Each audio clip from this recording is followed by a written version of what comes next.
What's going on, guys? Sharpshaw here. Hope you guys are having a great day so far. So for today's video, we're going to be looking at the top 3 best survivors to rank up first in DBD. So this is mainly tailored to you beginners out there who are just starting off or who just got the game but don't really want to spend money to get the OP perks like Decisive Strike. So I'm going to be going over the 3 survivors that I think you guys should rank up, and I'm going to be going over their perks and why I think you guys should rank these characters up first. So without further ado, let's get right into the video. Coming in at number 3, we have Claudette. Claudette is probably one of the best basic beginner survivors for people who just got the game. I remember when I got the game a couple years ago, Claudette was the first person I got. I put Claudette at number 3 mostly because of her first teachable, which is empathy. I still use this in my main build all the way at rank 1. So empathy, which I personally think is one of the better perks in the game, allows you to see the aura of injured allies up to 128 meters away, which is super powerful. And when you're starting out, having map awareness to see who's injured and who's in a chase can be super helpful in completing gens and stuff like that. Empathy is super powerful in the beginning of the game because it allows you to see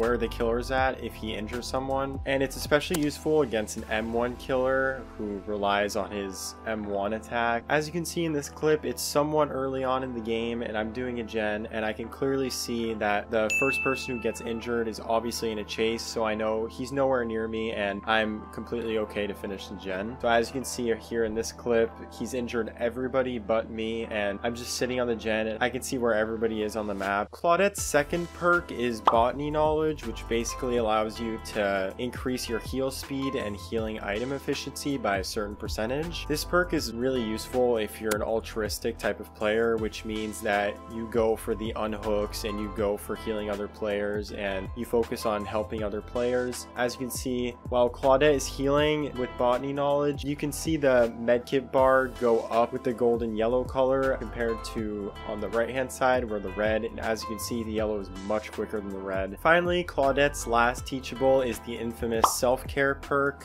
This perk is pretty good starting out as a beginner because it helps you learn the ropes of the game, and having the ability to heal yourself without a med kit and as many times as you want as a beginner is pretty nice. But as you quickly gain experience, you realize that this perk actually ends up being a liability because in the later ranks, everybody heals each other, and honestly, a med kit does just fine. You don't really need to heal yourself more than once or twice in a game by yourself. This perk honestly just ends up wasting a slot in the long run. But as you can see in this clip, you can just heal yourself on your own with no med kit, and it's a little slower, but it does the job eventually. Coming in at number 2, we have Meg. Meg is a really good beginner character, and it was actually the character I chose to level up first when I switched over from Xbox to PC. Meg is really good at staying away from the killer. Meg's 3 perks are Quick and Quiet, Sprint Burst, and Adrenaline, and she has 2 really good perks in Sprint Burst and Adrenaline that are honestly pretty useful all throughout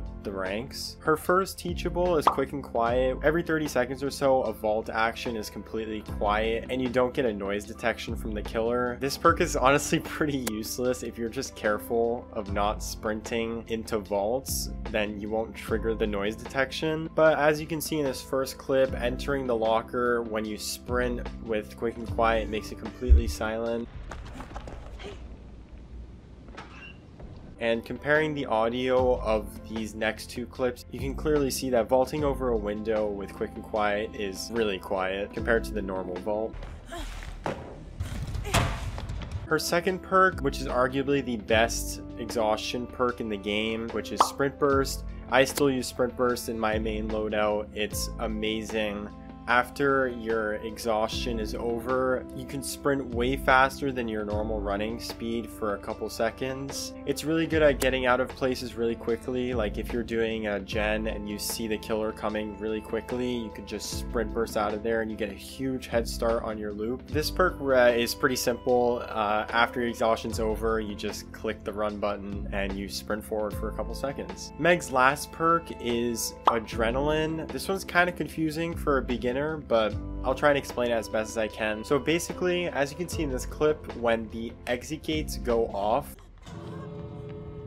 pretty much when that happens, If you're injured, you will instantly heal 1 health state. So that means you'll go from injured to healthy or knocked to injured, which is really cool. And you get a little sprint burst for a couple seconds. And finally, coming in at number 1, we have my favorite character, Bill. He has the best perk in the game in Borrowed Time, and he has Unbreakable, which is also an insanely good perk. He seems kind of difficult to beginners because he has the hard difficulty on it, but don't be too scared about that because his perks are really easy and extremely useful. His first teachable, Left Behind, is not very useful. I wouldn't recommend putting it on, but basically you just see the aura of the hatch within a certain range if you're the last survivor. This is really situational and really rare, so I wouldn't recommend putting this on. His second perk, which is the best perk in the game in my opinion, which is Borrowed Time. This perk has saved me and my teammates a countless amount of times. It's a must-have in the lower ranks. Pretty much what it is, if the killer is near the hook and you're unhooking someone, once you unhook the survivor, they have endurance, which means that if they get hit